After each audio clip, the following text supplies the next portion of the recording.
Governor Sindh Kamran ٹھسوری کا سانحہ گل plaza کی جوڈیشل انکوائری کا مطالبہ سندھ ہائی کورٹ اور سپریم کورٹ کے چیف جسٹس کو خط لکھنے کا اعلان، کہا کہ ذمہ داروں کا تعین کر کے سزا دی جائے۔ وزیر اعلیٰ سندھ سے کہتا ہوں شاید آپ کو درست بات نہیں بتائی گئی۔ مراد علی شاہ پوچھیں مشینری ٹھیک کام کیوں نہیں کر رہی؟ کوئی سیاست کرے گا تو سب کا کچا چھٹا کھول دوں گا۔ انہوں نے فیلڈ مارشل سید عاصم منیر سے متعلق کہا کہ فیلڈ مارشل سید عاصم منیر سے کہوں گا کہ کراچی آپ کا منتظر ہے۔ گورنر سندھ کا جاں بحق افراد کے ورثاء کو ایک پلاٹ دینے کا اعلان۔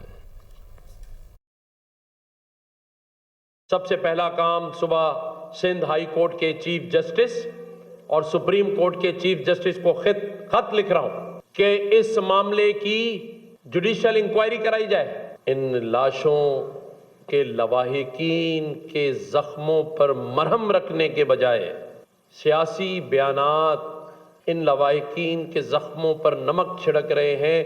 لوگ جل کر مر جائیں، ہم سیاست کر رہے ہیں۔ لوگ گٹر میں گر کر مر جائیں، ہم سیاست کر رہے ہیں۔ لوگ ٹرالے کے نیچے کچلے جائیں، ہم سیاست کر رہے ہیں۔ اور سیاست کے بعد احساس نہیں جاگ رہا اندر سے۔